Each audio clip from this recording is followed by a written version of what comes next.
I wouldn't pay the pizza guy. I would literally lock myself in the bathroom when the pizza guy came to make sure Kathy was the one to pay him. So like when I'm telling you I was emotionally traumatized by that 6-year-old experience, I'm not joking. I didn't want to touch money. I didn't want to make money. So imagine being an entrepreneur. But the more money we started to make, guess what I would do? I would self-sabotage because money's bad. And I'm not a good kid. I'm an evil kid. I'm a bad kid because that was a whole nother story that came out of my childhood. And so I don't deserve making a lot of money. And I already know money's bad and evil. And I don't want money to turn me into a big evil guy like it did to my dad. And so guess what? I never went back to heal that story or change that story. Welcome to the EQ Gangster podcast, where you will learn practical tools to grow your mental and emotional health and intelligence to be the best version of yourself, both at work and at home. It is real, raw, and transformational. The journey of emotional growth isn't easy, but it's worth it. I believe in you.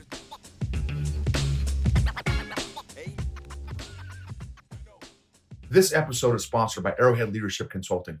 What are your organization's biggest pain points right now? Low EQ leaders, weak managers, toxic culture, high turnover, low engagement, leader development, lagging behind company growth, no company career path. Let us know if your organization needs leadership coaching, workshops, training, or keynotes. Visit arrowhead-leadership.com for more details. Arrowhead-leadership.com. EQ Gangsters. So this episode is going to be about narratives. What are your narratives and how are they affecting you? Not if, how. Super thankful for Dr. Henry Cloud, who wrote the book Changes That Heal. Those y'all on YouTube, highly super duper recommend Changes That Heal by Henry Cloud. And thankful for another author, Morgan Snyder, who wrote the book Becoming a King. He is John Eldredge's 2IC, second in charge. John Eldredge is the guy who wrote the book Love and Respect. And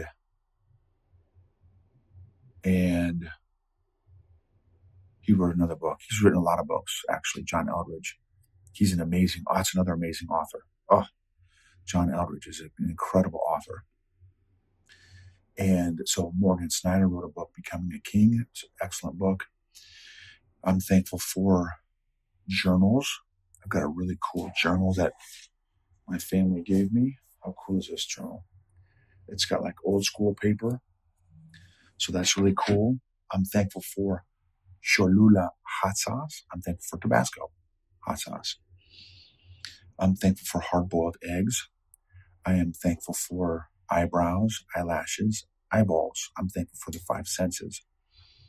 I'm thankful for air conditioning. I'm thankful for smart people. I'm thankful for empathetic people. I'm thankful for challenges and adversity. And okay, so narratives. Let me give you a story. I've shared this a while back on the podcast, but it's very relevant. Very relevant. So when I was 6 years old, plus or minus, we had a 2-story house. We lived in town of a farming community that there were 1,000 people in the whole town. There was one flashing yellow light. There was one cop who was 60 years old, like indefinitely. It seemed like from the time I was a little kid until I moved away. He sat in the same pizza parking lot and like did not age. It didn't seem like. And there was one little grocery store. There was one little pizza spot. there was one little gas station, like little gas station, like with two pumps, little. And it was a little farming community. And we had a 2-story house, and my room was upstairs. So I'm 6 years old. I'm up playing Legos or whatever I was doing. And I hear this commotion going on downstairs, like banging around and like loud voices. I'm like, man, what is going on? And I go downstairs, and we had this kitchen, square kitchen, small, kind of small square kitchen, and an island on one of the sides of the kitchen that my mom was hiding behind. She was crouched down, screaming, crying, hiding behind this kitchen. I mean, behind the island. And then my dad, who was big, giant, my mom's a little teeny lady. My mom's 4'10". My dad was 6'3.5", 285 pounds. He was an ER doctor. He died about 15 years ago. My dad is in the middle of the kitchen, holding a chair in the air and then throwing it against the window, our kitchen window. And then he grabbed the chair, throwing it against the cabinets. And my dad's yelling and screaming. And my dad I'd never heard him yell and scream before and do this before, ever. I'm 6. And so everything goes in slow-mo. What is happening right now? Like, I'm trying to process in my little 6-year-old brain, like, what is going, I don't even know what's going on right now. But clearly there's fear and terror in my mom's actions and eyes. So I'm going to get down beside her. So I was hiding behind her, behind this island, while my dad is completely going King Kong in the middle of the kitchen. And it's going on. Dad's still throwing stuff. He's punching cabinets, breaking cabinets, throwing dishes, breaking dishes, throwing chairs. Mom's still screaming. And again, I'm in the back. I'm crying too. I'm crying and screaming too, but I don't know why I'm crying and screaming. And then a little bit later, it seemed like an eternity, but let's say 10, 15 minutes later, the dust settles. I find out they're talking about this thing called money. I'm 6. I don't really have a great idea of what money is. But here's the conclusion that I came to at 6 years old. Now, did I know I came to this conclusion? Was it a conscious? This was the conclusion I came to. If this thing called money can turn my big, giant teddy bear angel saint of a dad into Satan and King Kong, money must be bad. Money must be evil. That was the conclusion, the narrative, the story that I see that was seared into my brain housing group and heart at 6 years old. Now, again, was I aware of that? So here's what happened. So now I've got this narrative. So a couple things that happen is, one, anytime I see or can make a connection between money and badness, I would make it. Why? To confirm the narrative that I created when I was 6. I wasn't looking for good stories about money. Subconsciously, I was looking for bad stories about money because I experienced it. I saw it. I lived it. I know it's true because it happened to me. Money is evil, and money changed my angel of a dad into freaking King Kong. right? That's my narrative. That's the story that Noble, 6-year-old Noble, came up with. So, not to make the story longer, but here's what happened. For the rest of my life, for the rest of my life, until, I mean, some of it I'm still affected by it, to be honest with you, full transparency. But until about probably 10 years ago, maybe 15 years ago, I wouldn't pay the pizza guy. I, I would literally lock myself in the bathroom when the pizza guy came to make sure Kathy was the one to pay him. So like when I'm telling you I was emotionally traumatized by that 6-year-old experience, I'm not joking. I didn't want to touch money. I didn't want to make money. So imagine being an entrepreneur. But the more money we started to make, guess what I would do? I would self-sabotage because money's bad. And I'm not a good kid. I'm an evil kid. I'm a bad kid because that was a whole nother story that came out of my childhood. And so I don't deserve making a lot of money. And I already know money's bad and evil. And I don't want money to turn me into a big evil guy like it did to my dad. And so guess what? I never went back to heal that story or change that story. So, and I wouldn't deal with the finances. I wouldn't touch the finances. I don't want to talk about finances. I don't want to talk about money.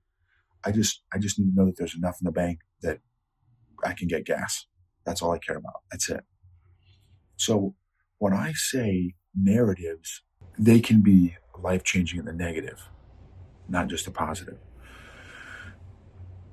So here's the process, right? Is what are your narratives? Then what I would recommend to here's kind of how the exercise goes, is break down the big areas of your life.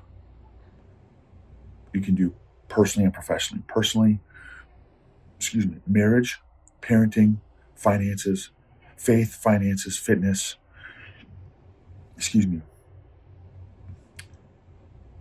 uh, professionally, leadership, growth, professional development, whatever those big categories of your life are, and then see what those narratives are. We all have narratives. We have biases. You can say biases. It's a little bit different, but they're kind of related. So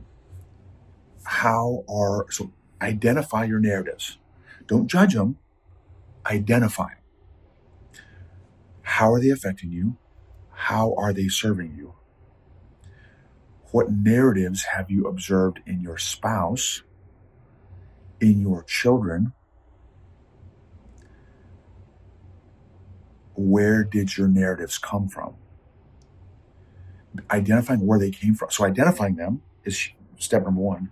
Identifying where they came from is step number 2. And then rewriting them is step number 3. Okay? Because each narrative, and I'm looking at my notes for all my YouTube people. If you see me looking away, I'm looking at my notes. Each narrative comes with its own set of thoughts, emotions, actions and behaviors, and outcomes and results. Each one of them does. Each one of them leads to, just like it did to me in my story with finances, I'm still paying the price, no pun intended, for my negative financial narrative about money. So that's literally one thing that I'm actively working on right now, like today. So it's still affecting me from 6 years old, y'all, 4.5 decades ago. So here's the question is, do you like the outcomes and results that your narratives are creating in your life? In every area. So evaluate every area: marriage, parenting, finances, relationships, business or work, whatever. Do you like the outcomes? If so, maybe your narratives are on point. If you don't like the outcomes and results, reverse engineer the process. Okay, actions and behaviors, feelings, emotions, thoughts, narratives, okay, truths or stories that you have created. Okay, so again, once you've got identified them by category, now rewrite them based on, for me, it's capital T truth. I want to make my truths based on God's word. For me, that's kind of my goal. And then actually like physically write my new truth, in this case about money. What are the actual, so what is God's word for me? What does God's word say about finances? And what are the new financial biblical truths that I need to be operating from, rather than my very emotionally unhealthy narrative? And then review your new truths and narratives daily. Once you write those down, review them. Stick them on the refrigerator, stick them on your bathroom mirror. Review the new narratives daily, and then catch the old narratives operating going forward, but do it with grace, patience, and curiosity, not judgment, critique, condemnation, shame, or guilt. Those last five, judgment, critique, condemnation, shame, and guilt, will jam up your growth, your engine of growth. It's like pouring sand in your engine of growth. Ask me how I know. I've talked about that too, I think. But I know I have a number of times on the podcast. When I was operating from a mindset of shame, guilt, condemnation, critique, judgment on myself, guess how much growing I did? Zero growing. I was totally paralyzed because I was in this frame of mind, and I thought I was being holy and righteous. Completely unproductive. Versus grace, patience, and curiosity, completely different. That's pouring oil and gas into your engine, right? Gas in the gas tank, oil in the engine to lubricate that engine so that engine of growth can thrive and grow. So what I'd encourage you all to do is schedule an audit, a narrative, belief, truth audit to evaluate and assess with grace, patience, and curiosity the outcomes and results in your life, and see if there's any narratives that need to be identified, where they originated from, and then a new set if they need to get built. Thank you for being a part of this journey with me. If you know someone that could benefit from this, please share this episode with them. And I'd love to hear from you. Love if you wouldn't mind taking 5 seconds, 10 seconds to write a quick review. That would be awesome. And remember, emotionally healthy people help heal other people emotionally. Unaddressed emotional situations and issues do not get better over time. They actually compound. You are worth getting as emotionally healthy and fit as possible.